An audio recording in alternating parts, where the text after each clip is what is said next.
Y el texto en el que estaremos reflexionando se encuentra en Efesios capítulo 1, versículos del 15 al 23. Efesios capítulo 1, versículos del 15 al 23. Así dice la palabra del Señor. Dice: por eso yo, por mi parte, desde que me enteré de la fe que tienen en el Señor Jesús y del amor que demuestran por todos los creyentes, no he dejado de dar gracias por ustedes, al recordarlos en mis oraciones. Pido que el Dios de nuestro Señor Jesucristo, el Padre glorioso, les dé el espíritu de sabiduría y de revelación para que lo conozcan mejor. Pido también que les sean iluminados los ojos del corazón para que sepan a qué esperanza Él los ha llamado, cuál es la riqueza de su gloriosa herencia entre pueblo santo, y cuán incomparable es la grandeza de su poder a favor de los que creemos. Ese poder es la fuerza grandiosa y eficaz que Dios ejerció en Cristo cuando lo resucitó de entre los muertos y lo sentó a su derecha en las regiones celestiales. Muy por encima de todo gobierno y autoridad, poder y dominio y de cualquier otro nombre que se invoque, no solo en este mundo, sino también en el venidero. Dios sometió todas las cosas al dominio de Cristo y lo dio como cabeza de todo a la iglesia. Esta, que es su cuerpo, es la plenitud de aquel que lo llena todo por completo. Esta es la palabra del Señor, y entonces estamos en esta serie de sermones que hemos titulado ¿Qué es la iglesia?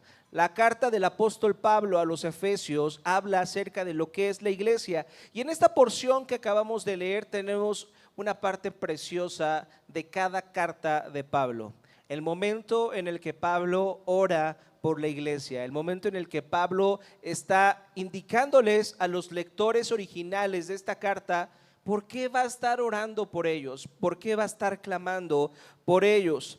Y si analizamos las grandes oraciones que Pablo escribe en sus cartas, recuerden que las cartas paulinas o las cartas de Pablo están divididos en dos grupos principales. Están las cartas pastorales, que están dirigidas a una persona en específico como Tito o Timoteo, y tenemos las cartas generales o eclesiales, que están dirigidas a una iglesia en específico. Y siempre que Pablo envía una carta a una iglesia, incluye una oración por alguna situación en específico de esa iglesia. Pero cuando analizamos las grandes oraciones que Pablo hace por las iglesias en sus cartas, como en Filipenses o Colosenses, lo que más debería llamar nuestra atención es lo que no pide Pablo.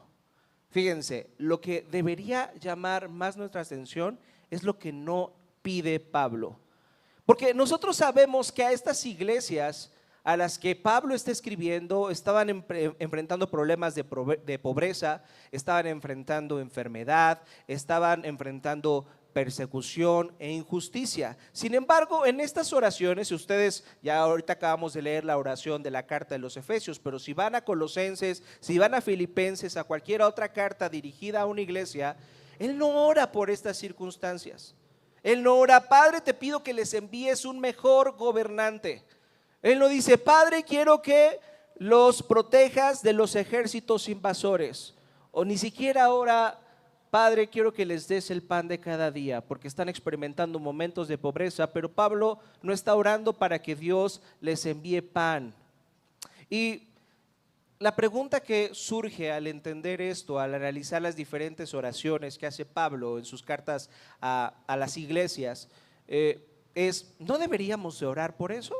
¿No deberíamos de orar por protección, por el pan de cada día, por mejorar nuestra situación y no ser tan pobres? ¿Está mal que oremos por eso? Claro que no está mal que oremos por eso. ¿Cuál es la muestra más clara que tenemos en la Biblia de que el Señor sí nos pide que podamos orar por aquellas necesidades que tenemos, que podamos traer nuestras peticiones delante de Dios en oración? ¿Cuál es la evidencia más clara que tenemos en la Biblia? El Padre Nuestro.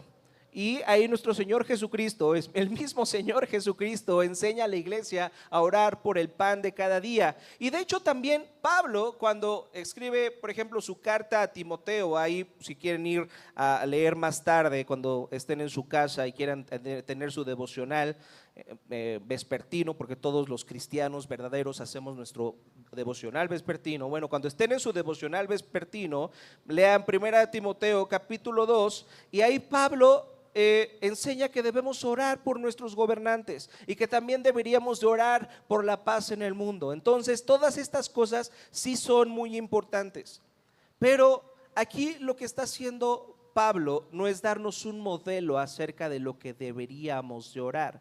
Lo que está haciendo Pablo es orar por lo que él considera que es lo más importante para la iglesia. Y fíjense algo muy importante: Pablo no piensa que lo más importante para las iglesias es que Dios cambie sus circunstancias. Fíjense lo que estoy diciendo. Pablo, el apóstol Pablo, al orar por las iglesias, no ora para que Dios transforme sus circunstancias, porque eso es algo importante, sí, es algo muy importante que el Señor haga que nuestros enemigos no nos persigan, sí, está muy bien. Es algo muy importante orar por nuestros gobernantes, sí, está muy bien, pero eso no es lo que Pablo considera que es lo más importante. ¿Qué es lo más importante para Pablo? ¿Por qué es por lo que está orando Pablo en el texto que acabamos de leer? Pablo está orando, y si pusieron atención, y si no, vuelvan a leer el texto ahorita mientras estamos reflexionando en él, pero Pablo está orando para que conozcamos las riquezas que ya tenemos en Cristo. Qué interesante. Qué interesante que Pablo no está orando para que las circunstancias de las personas en la iglesia mejoren, sino para que las personas en la iglesia que ya tienen su fe en Jesús puedan comprender profundamente cuáles son las riquezas que ahora tienen al ser cristianos. ¿Por qué creen que Pablo está orando por esto? Por una realidad muy triste en la iglesia y en el corazón de cada cristiano, que tú y yo solemos olvidar muy rápido. Tú y yo solemos olvidar constantemente las riquezas que tenemos en Cristo Jesús. Tú y yo solemos olvidar constantemente la esperanza que tenemos en Cristo. Tú y yo solemos olvidar constantemente el amor y la belleza y la herencia y la esperanza que tenemos gracias a lo que Cristo Jesús logró por nosotros. ¿Y qué va a pasar en el corazón de una persona que olvida las riquezas que tiene en Cristo Jesús? ¿Qué creen que va a pasar en el corazón de una persona que olvida las riquezas que tiene en Cristo Jesús? ¿Qué les pasa a ustedes cuando olvidan las riquezas que tienen en Cristo Jesús? Vamos a intentar encontrar consuelo en algo o en alguien más de este mundo, ¿están de acuerdo? Y entonces sentimos que si no tenemos eso que tanto anhelamos, si no tenemos eso que tanto deseamos, entonces me muero. ¿Han dicho eso alguna vez? Señor, si tú no me das eso, siento que me muero. A lo mejor no han sido tan dramáticos como yo, pero a lo mejor han dicho: Señor, si me dieras esto, mi vida no sería tan mala, mi vida sería un poquito mejor. ¿Han pensado en eso? Mientras están bañando, en ese momento donde uno reflexiona más que nunca, dicen: Señor, si me dieras esto, mi vida sería mejor. ¿Quién de ustedes ha orado así en la ducha? Padre, lo que más necesito para que mi vida sea mejor es recordar las riquezas que tengo en Cristo Jesús, así que ayúdame a recordar esas riquezas. ¿Cuándo fue la última vez que oraste así? Fíjense, si conoces profundamente las riquezas que tenemos en Cristo, podremos enfrentar cualquier circunstancia, por dura que sea, con madurez y esperanza. Pero si no conocemos las riquezas que tenemos en Cristo, aun cuando tus circunstancias sean buenas, vivirás de forma superficial, débil y dependiente en algo en este mundo. Fíjense esto: si tú no recuerdas las riquezas que tienes en Cristo Jesús, vas a vivir diferente, vas a vivir de una manera muy deprimente cuando las cosas en este mundo no salgan como tú quieres. ¿Cuántas veces las cosas en este mundo no han salido como tú quieres? ¿Será que necesitamos recordar las riquezas que tenemos en Cristo constantemente? Y fíjense algo importante que también dice aquí el comentarista: o incluso cuando las cosas salgan bien en tu vida, si tu esperanza no está en las riquezas que tienen en Cristo, vas a ser un esclavo de esas cosas que te hacen sentir bien. Vas a estar buscando la aprobación de los demás constantemente. Vas a tener miedo a perder eso que te hace sentir valioso, eso que te da identidad. Y entonces eso que te hace sentir valioso y que piensas que te da identidad se va a convertir en tu ídolo y te va a esclavizar. Te va a llevar a hacer cosas que cuando las piensas dices: ¿cómo pude haber hecho esto? ¿Cómo pude estar tan necio con esto? Ahí está, es porque estabas siendo esclavo de algo que considerabas más rico, más hermoso y más bello que Cristo. Entonces Pablo no ora por un cambio en nuestras circunstancias, sino por una transformación de nuestro corazón, porque lo peor que nos puede pasar no es tener una vida difícil. Lo peor que nos puede pasar no es que tengamos que enfrentar problemas en este mundo como el desempleo, la falta de salud, problemas matrimoniales, problemas familiares, problemas románticos. Eso no es lo peor que podría pasarnos en esta vida, sino lo peor que podría pasarnos en esta vida. Y fíjense y pongan atención, si se quedan con esta parte del sermón, ya, no me hagan caso en todo lo demás. Lo peor que podría pasarnos en esta vida es tener una vida cómoda sin conocer a Cristo. Eso es lo que está diciendo Pablo. No mejore sus circunstancias, que en medio de sus circunstancias conozcan las riquezas que hay en Cristo Jesús. Lo peor que podría pasarnos como cristianos, hermanos, es tener una vida cómoda sin la necesidad de recordar las riquezas que tenemos en Cristo Jesús. Así que Pablo está haciendo una oración por su iglesia, y en esto vamos a reflexionar el día de hoy con los siguientes 3 puntos que surgen del texto. Punto número 1, una fe que nos define. Punto número 2, una herencia que olvidamos. Y punto número 3, una oración que necesitamos. Una fe que nos define, una herencia que olvidamos y una oración que necesitamos. Entonces vayamos a nuestro primer punto, una fe que nos define. Fíjense de nuevo lo que dice el versículo 15, dice, Pablo está diciendo esto: por eso yo, por mi parte, desde que me enteré de la fe que tienen en el Señor Jesús y del amor que demuestran por todos los creyentes, no he dejado de dar gracias por ustedes al recordarlos en mis oraciones. Fíjense, aquí Pablo está diciendo 2 características que son evidencias claras de que una persona es verdaderamente un cristiano. ¿Se dieron cuenta? Aquí Pablo está diciendo 2 características que debe tener toda persona que se considere un cristiano. Dice: fe en el Señor Jesús y el amor por todos los creyentes. Entonces empezamos con esta primera evidencia de nuestra fe, la fe en el Señor Jesús. Y esto sé que puede sonar algo sorprendente, y espero que así sea, pero lo primero que define a un cristiano no es su comportamiento.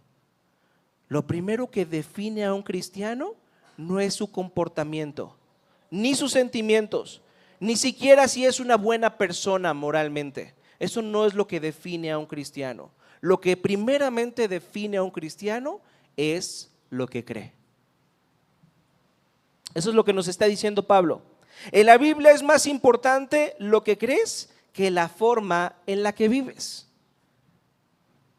En la Biblia vemos eso, que para nosotros es más importante lo que creemos que la forma en la que vivimos. Algo muy diferente a lo que dice el mundo, lo que dicen las personas que no conocen la Biblia. ¿Qué es lo que dicen las personas? No importa lo que creas.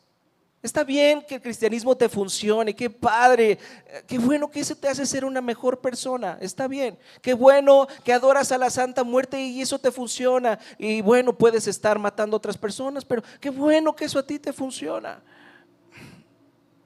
Está bien que no creas en nada, está bien que tu esperanza esté en las energías, en el tarot, en que te lean el futuro, en que mañana va a ser un mejor día. Está bien que tu esperanza sea eso. ¿Sabes lo que es importante? Lo importante no es lo que crees, lo importante es que no le hagas daño a nadie. ¿Estás de acuerdo? No te metas con nadie. Esfuérzate, trabaja, sé una persona responsable, paga tus impuestos. No te metas en la vida de nadie, ni le digas a nadie cómo debería de vivir. Eso es lo más importante. No lo que crees, sino lo que vives. Pero aquí dice Pablo, viene y llega y nos dice, lo más importante para un cristiano es lo que cree. ¿Y en qué debe creer un cristiano? ¿En qué debe de basar su confianza un cristiano? ¿En qué? ¿En quién? Lo dice claramente ahí el apóstol Pablo, la fe en el Señor Jesús. Eso significa que no basta con creer que existe un Dios o con tener respeto por la Biblia. Tampoco es suficiente intentar seguir los valores de Jesús o admirarlo como maestro. Ser cristiano no es confiar en tu moralidad, ni en tus esfuerzos, ni en tu capacidad de vivir como debes. Fíjense lo que está diciendo aquí. Ser cristiano no es confiar en que, bueno, no he fallado en ir a la iglesia los domingos.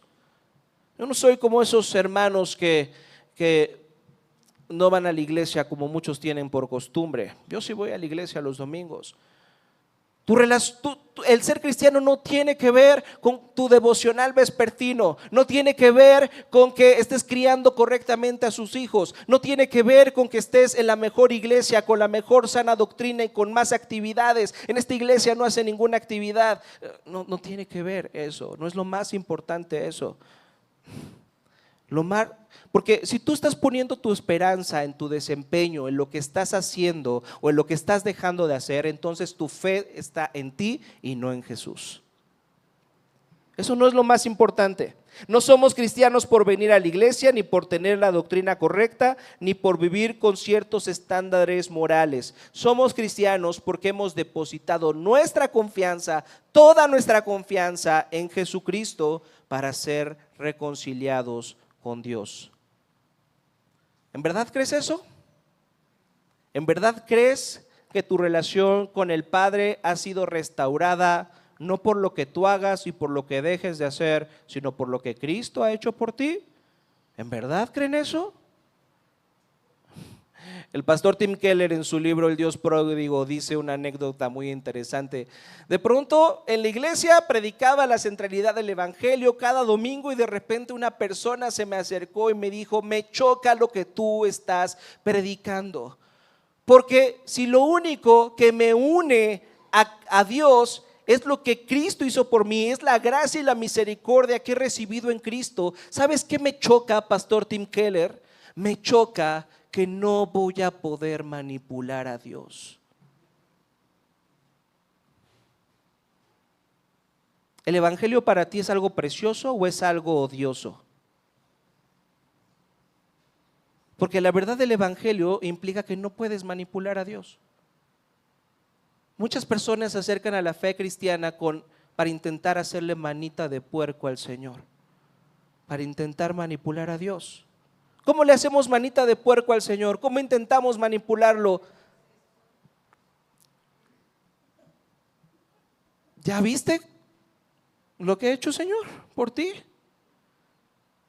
Ahora, ¿qué te toca, Señor? Bendíceme, dame lo que yo quiero. ¿Y qué pasa si el Señor? ¿Cómo puedes estar completamente seguro de que tu relación con Dios no está basada tanto en tu fe, sino en lo que tú puedes ofrecer hacia Él? ¿Cuál es la muestra más clara que tenemos para darnos cuenta si en verdad entendemos que nuestra fe es lo primordial en nuestra relación con Dios y no lo que hacemos? ¿Cómo podemos estar seguros de eso? Cuando el Señor no responde nuestras oraciones. Cuando el Señor no nos da lo que queremos. ¿Alguna vez has pasado eso? ¿Has experimentado eso? ¿Que el Señor no responda a tus oraciones? ¿Que el Señor no te dé lo que tú quieres? ¿Y cómo has reaccionado? Dices: que se haga tu voluntad y no la mía, Señor. ¿Sí? ¿Sí dices eso? ¿O te enojas con el Señor? te emberrinchas con el Señor. Ahí está.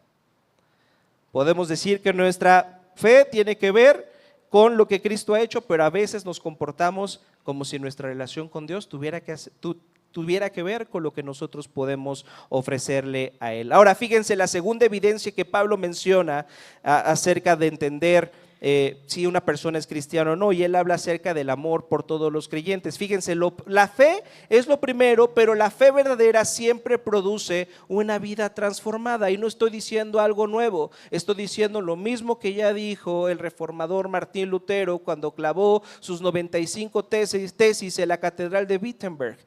Él dijo: somos salvos solamente por la fe, pero esta fe no viene sola.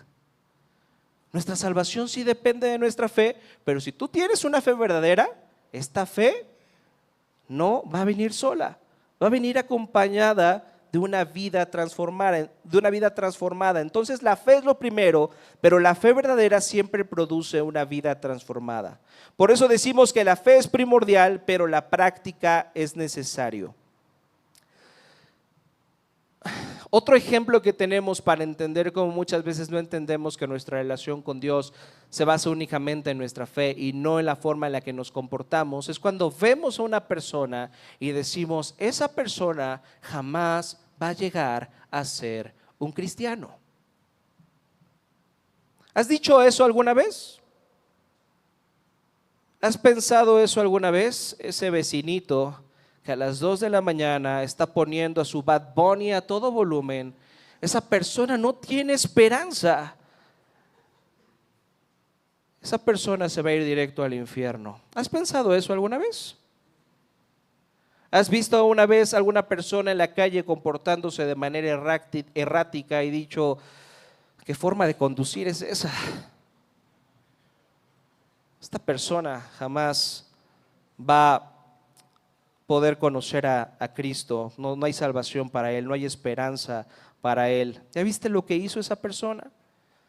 Y entonces nos olvidamos que muchos héroes de la fe, como David, como Abraham, como el mismo apóstol Pablo o el mismo apóstol Pedro, cometieron graves errores.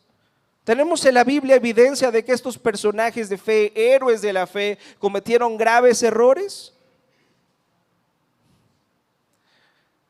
Esto debería de darnos esperanza, hermanos, porque tenemos que entender que nuestra fe es algo que va entrando gradualmente en nuestro corazón. No es como que una vez venimos y decimos: ya somos cristianos y bueno, ya creí en Jesús y entonces ya no voy a necesitar recordarme el evangelio. No, tú y yo vamos a necesitar recordarnos el evangelio una y otra vez, diría a diario, diría en la mañana, en la tarde y en la noche, diría a cada momento, a cada segundo, porque lo olvidamos. Y el olvidar el evangelio es lo que hace que nos comportemos de manera errática, que no vivamos conforme a la fe que decimos tener. Pero déjenme hacerles una pregunta: ¿se puede tener fe en el Señor Jesús y hacer cosas terribles? ¿Se puede tener fe en el Señor Jesús y fallar? ¿Sí o no? A ver, no los escuché muy claramente, no veo que haya un consenso aquí. ¿Se puede tener fe en el Señor Jesús y a pesar de eso fallar? ¿Sí o no? Sí. Wow, qué buena iglesia. El pastor Víctor Cruz ha hecho un excelente trabajo en esta iglesia. Fíjense, el solo hecho de que una persona piense que una persona no puede ser cristiano por sus errores del pasado o por cómo se comporta demuestra que no entiende realmente el evangelio. Pero una vez habiendo dicho esto, tengo que decir que si una persona se dice ser cristiana y vive practicando su pecado sin arrepentimiento, eso nos da una muestra, una prueba de que algo no está bien. Por ejemplo, tú y yo sabemos que un cristiano no debería tener relaciones sexuales fuera del matrimonio y que un cristiano debería de perdonar a cualquier persona sin importar lo que le haya hecho, ¿sí o no? ¿Quién dice amén a eso? Un cristiano no debería de tener relaciones sexuales fuera del matrimonio y un cristiano debería de perdonar a cualquier persona sin importar lo que le haya hecho, debería de ofrecerle perdón. ¿Sí creemos eso o no? Ok.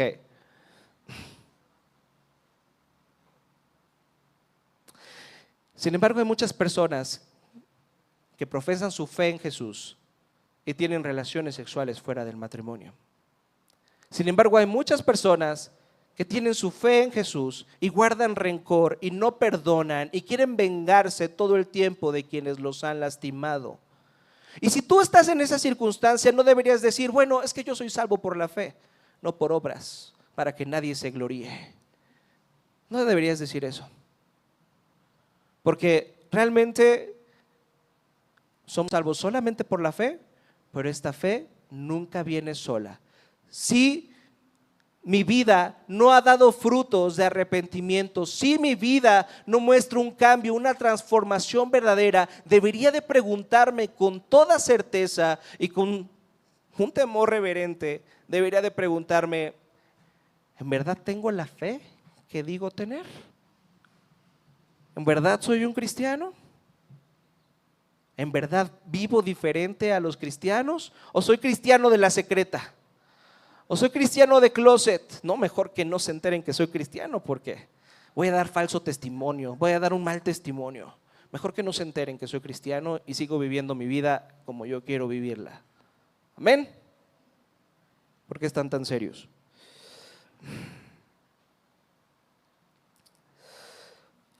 Entonces, el principio de la fe es primordial, pero la práctica es necesaria. Pero aún no he terminado con este punto. Observa que Pablo, entre todas las cosas que podría decir sobre la práctica cristiana, elige una práctica muy específica como una gran ilustración de que el evangelio de la gracia realmente ha transformado tu corazón.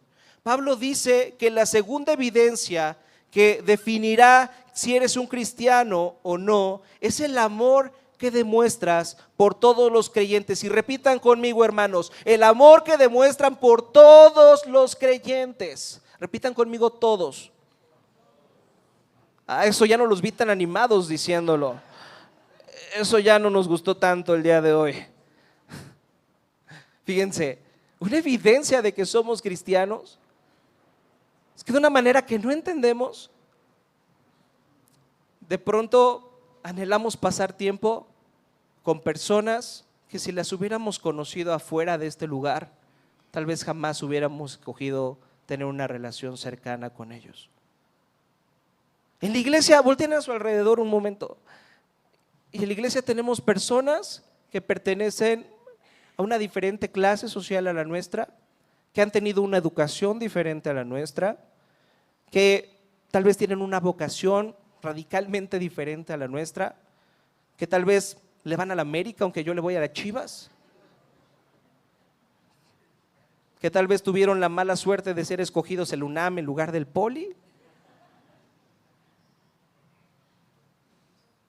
o que son del PREAN y yo soy de Morena. ¿Están de acuerdo que tenemos todo eso aquí en la iglesia? Pero pasa algo precioso cuando entendemos cómo hemos empezado a prestarle atención a esas personas. Ya no simplemente las queremos usar para nuestro beneficio, sino queremos dar de nuestro tiempo, de nuestro dinero, de nuestro esfuerzo para servirles y bendecirles. Si tú no has visto eso, si tú realmente vienes a la iglesia y termina el culto y te vas, tal vez no estás haciendo iglesia.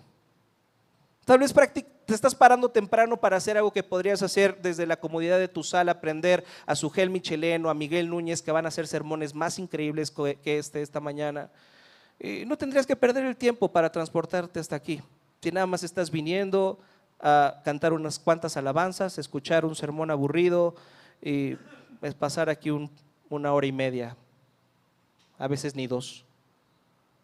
Si tú no estás pasando en tiempo para tener comunidad con otras personas, para interesarte por la vida de otras personas, para amar a otras personas, para preocuparte por ellas, para dar tu tiempo, tu dinero y tu esfuerzo en beneficio de otras personas, sí, tal vez deberías de cuestionar si en verdad tienes la fe que dices tener. Entonces, el primer punto, Pablo nos muestra las dos evidencias que nos definen como cristianos: una fe verdadera en el Señor Jesús y un amor genuino por todos los creyentes. Punto número 2, una herencia que olvidamos. Fíjense lo que dice el versículo 17. Dice: pido que el Dios de nuestro Señor Jesucristo, el Padre glorioso, les dé el espíritu de sabiduría y de revelación para que lo conozcan mejor. Pido también que les sean iluminados los ojos del corazón, para que sepan a qué esperanza Él los ha llamado, la cual es la riqueza de su gloriosa herencia entre el pueblo santo. Aquí Pablo está haciendo una oración preciosa.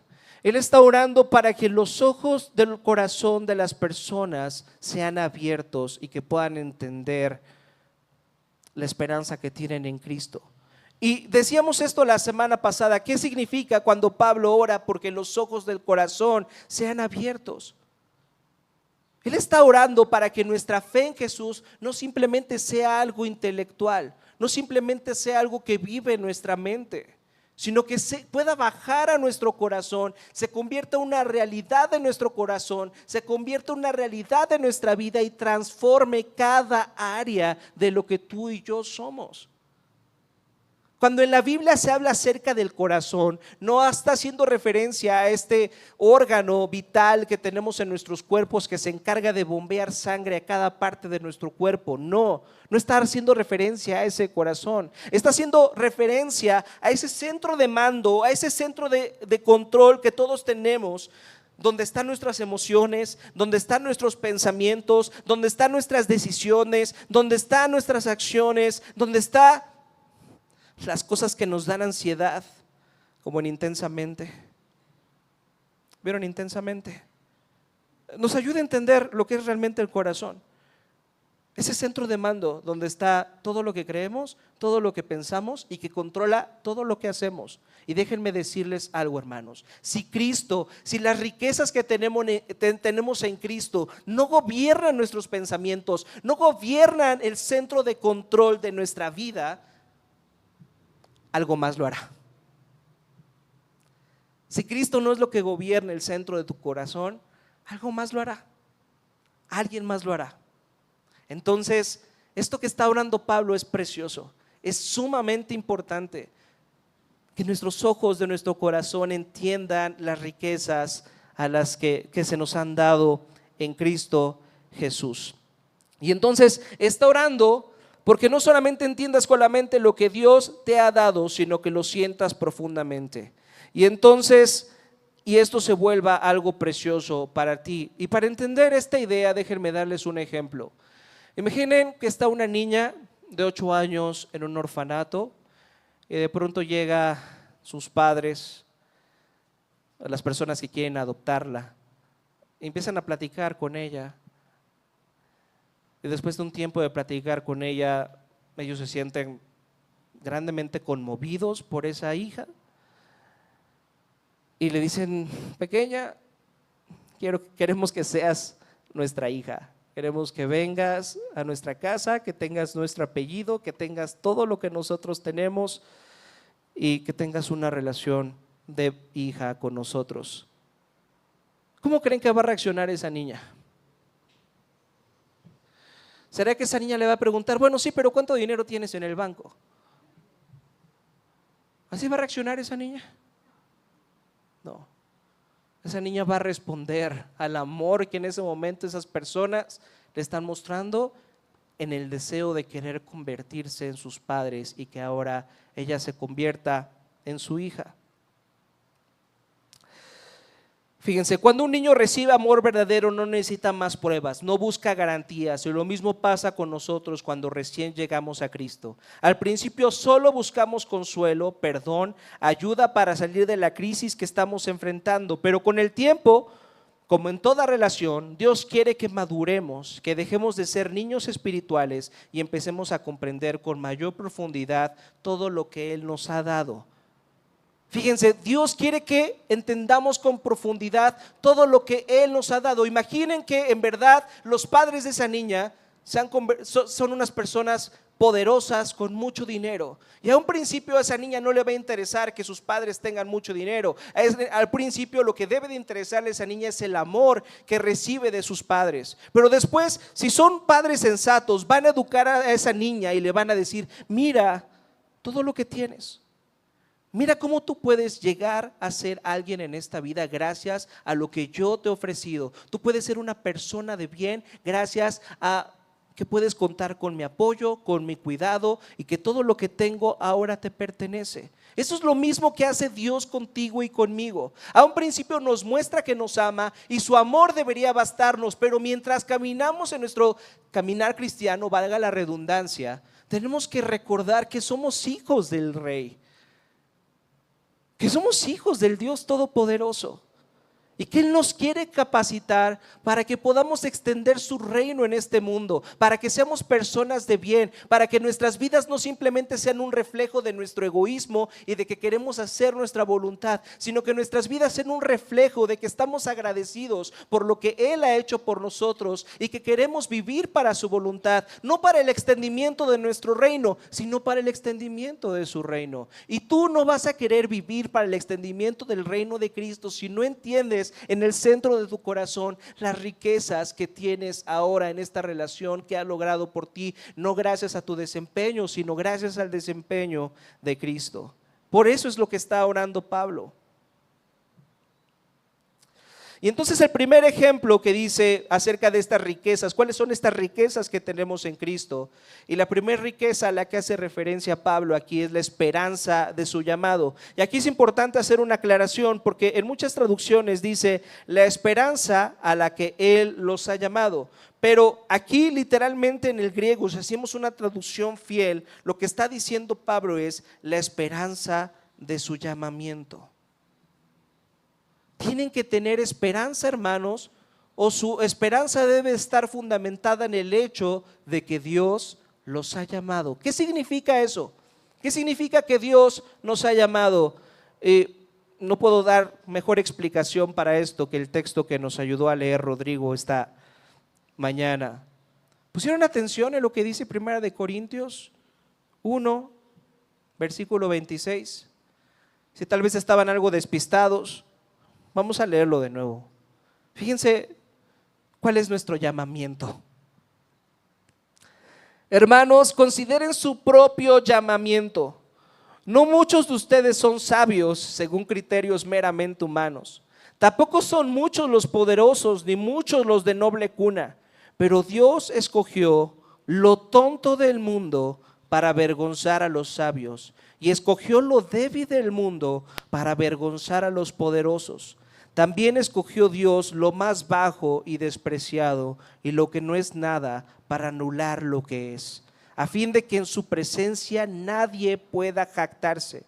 Pero gracias a Él, ustedes están unidos en Cristo Jesús, a quien Dios ha hecho nuestra sabiduría, justificación, santificación y redención, para que, como está escrito, si alguien ha de gloriarse, que se gloríe en el Señor. ¿Qué es lo que está diciendo Pablo? ¿Cuál es nuestro llamamiento? ¿Entienden a qué se refiere Pablo con que podamos entender nuestro llamado, nuestro llamamiento? ¿Cuál es ese llamamiento? ¿Qué es lo que nos está diciendo Pablo? Y si crees que Pablo nos está halagando, no entendiste nada de lo que está diciendo en el texto. ¿Qué es lo que Pablo está diciendo aquí? ¿Cuál es nuestro llamado? Pablo está diciendo, aunque tú no eras lo más brillante de este mundo, aunque tú eras de los más tontos, de los más necios, de los más incrédulos, de los más infieles, de los más rebeldes, Dios ha decidido escogerte a ti para anunciar al mundo su gracia, su gloria, su sabiduría, su poder. Ese es nuestro llamamiento, hermanos. Si ves a una persona y dices, esta persona jamás va a poder venir a la fe en cristiano, necesitaría de un milagro para poder venir a la fe en Jesús, tienes razón. Necesitaría de un milagro. Todas las personas necesitamos de un milagro para venir a la fe en Jesús.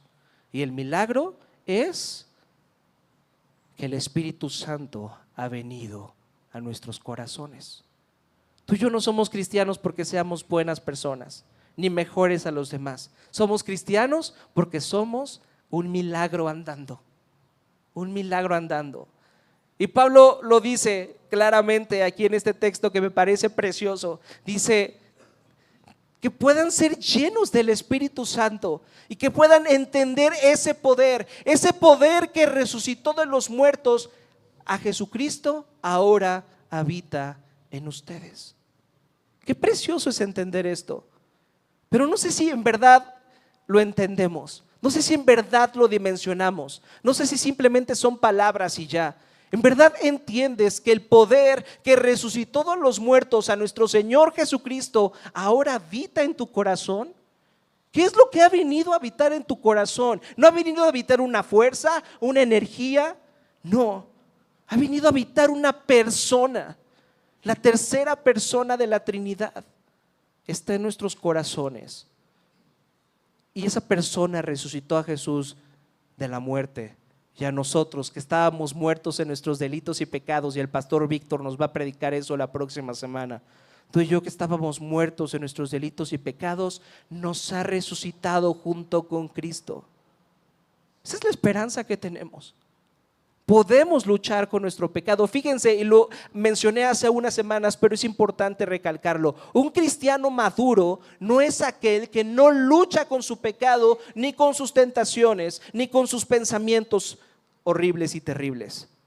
Fíjense lo que acabo de decir. Un cristiano maduro no es una persona que no lucha con su pecado, que no lucha con sus tentaciones o que no lucha con sus pensamientos.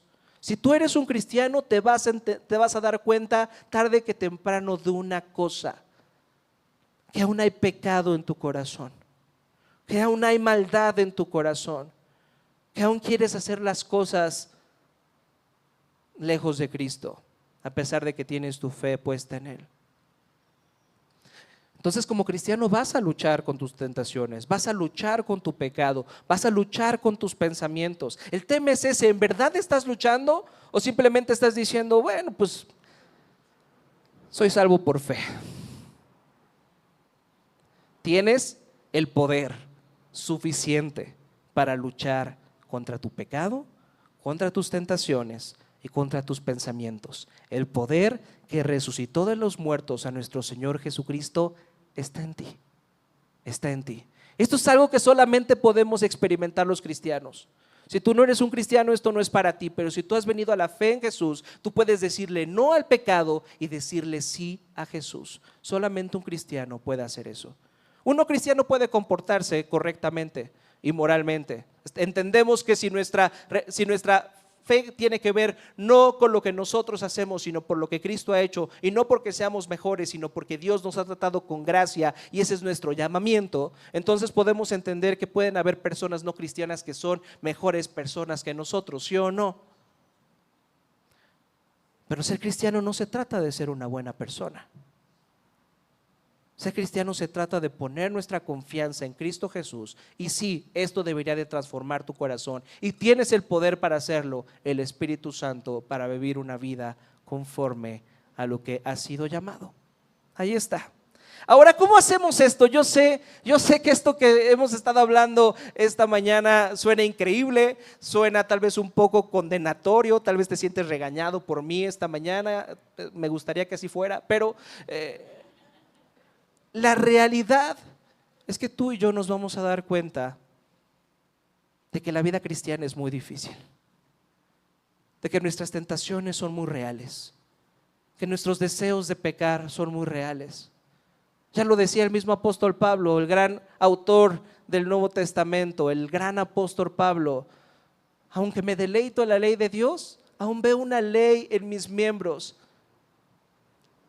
que quieren pecar, que quieren hacer lo que yo quiero, que quieren ir en contra de la voluntad de Dios. Si eso lo estaba experimentando el apóstol Pablo, déjame decirte que sí, tú también lo vas a experimentar. Entonces, ¿qué hacemos? ¿Qué podemos hacer para que esta oración que está haciendo Pablo se aplique a nuestras vidas y en verdad podamos entender las riquezas de a lo que hemos sido llamados? Fíjense, vamos a nuestro último punto. Veamos de nuevo lo que dicen los versículos 17 y 18. Dice: pido que el Dios de nuestro Señor Jesucristo, el Padre glorioso, les dé el espíritu de sabiduría y de revelación para que lo conozcan mejor. Pido también que les sean iluminados los ojos del corazón. Pablo nos está diciendo: lo que más necesitan no es algo que no tienen. sino recordar algo que ya tienen en Cristo Jesús. Qué precioso es esto. Lo que ustedes más necesitan, cristianos, no es algo que no tienen todavía, sino lo que más necesitan, cristianos, es recordar algo que ya tienen en Cristo Jesús. Tú y yo necesitamos de esto el día de hoy, porque a menudo no vivimos con paz, no vivimos con confianza, no tenemos alegría, no porque Dios no nos haya dado lo suficiente, sino porque no vemos que Él ya nos ha dado lo suficiente. Ahí está. Y entonces, ¿qué es lo que necesitamos para poder vivir esta vida, para poder entender estas riquezas y tener una fe plena en el Señor Jesucristo, y que esta fe se demuestre en el amor por todos, otra vez, todos los creyentes? ¿Qué es lo que necesitamos? Necesitamos una oración. ¿Por qué se me quedan viendo así? Me acuerdo una vez que una persona vino a mí, se acercó, me trajo sus problemas, estaba pasando una situación muy difícil y ella quería un consejo de mi parte, y yo le dije a esa persona: vamos a orar por esto. ¿Saben cómo se me quedó viendo? ¿No vas a hacer nada? ¿No me vas a decir nada? ¿No me vas a aconsejar algo? No, voy a orar por ti. Bueno, me levantó las cejas y aceptó que orara por ella. ¿Se dan cuenta cómo despreciamos la oración?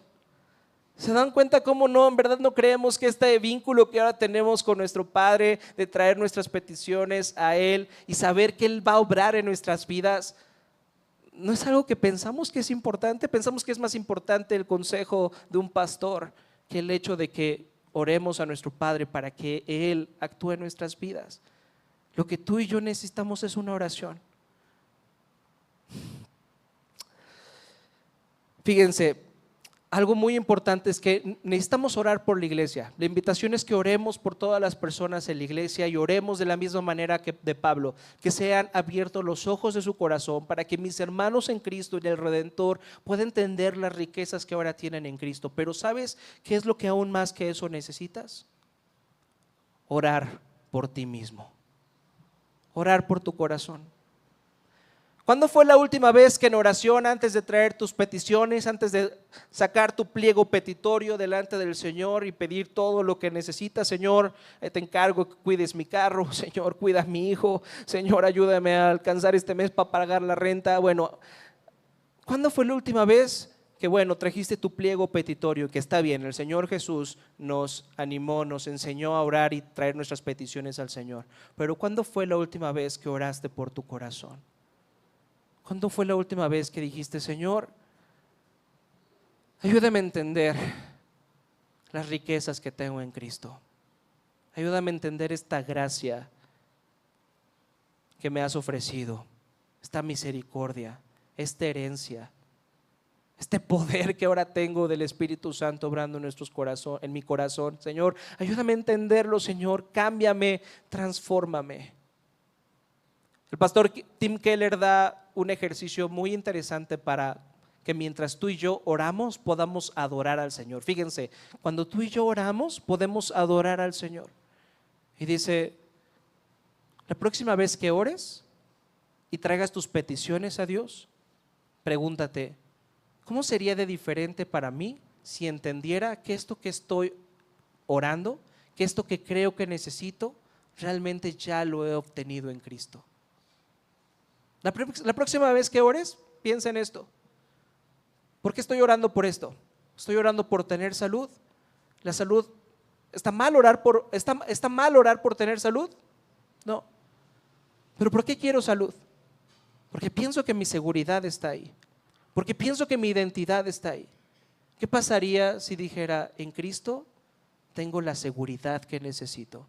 En Cristo, aunque este cuerpo cada vez se va deteriorando más, mi espíritu se va vivificando, y vendrá Cristo, renovará mi cuerpo y restaurará todo lo que soy. ¿En verdad voy a seguir tan ansioso por mis enfermedades porque no encuentro la cura para esta situación? ¿Porque sigo lidiando con estos problemas? Sí, tal vez tengas razones para preocuparte, pero también deberías de recordar cómo todo eso que piensas, todo, cómo esa esperanza que te ha quitado la enfermedad, ya la tienes en Cristo. Adora al Señor mientras oras y di, ¿qué pasaría si cómo mi vida sería diferente si entendiera que esto que pienso que tanto necesito, ya lo tengo en Cristo? Oremos por nuestros corazones, hermanos. Me gustaría terminar con esta cita de Jonathan Edwards, que dice así: Cristo Jesús tiene una excelencia tan grande que cuando la ves, la mente descansa. En Él hay una gloria trascendente, una dulzura inefable. Es como si hasta ahora hubieras estado persiguiendo sombras y de repente encontraras la sustancia. Antes buscabas la felicidad en un arroyo y ahora has hallado el océano. ¿Quién de ustedes se encuentra buscando la felicidad en un arroyo cuando tenemos el océano de las riquezas que tenemos en Cristo? Qué triste es nuestra condición, ¿están de acuerdo? No me estoy burlando de ustedes ni estoy pensando que soy superior a ustedes. Yo también me encuentro buscando mi felicidad en arroyos cuando tengo el océano de Cristo. Pero, ¿cómo es nuestra situación? ¿Cómo es nuestra condición? Que podamos entender que Cristo ha sido despreciado, ha sido desechado, ha sido destruido, ha sido alejado de la comunión del Padre, para que tú y yo podamos recordar esta comunión que ahora tenemos en Cristo Jesús. Eso es lo único que necesitamos. Eso es lo único que nos puede transformar. Predicarle a nuestro corazón esta preciosa gracia que tenemos en Cristo. Vamos a orar.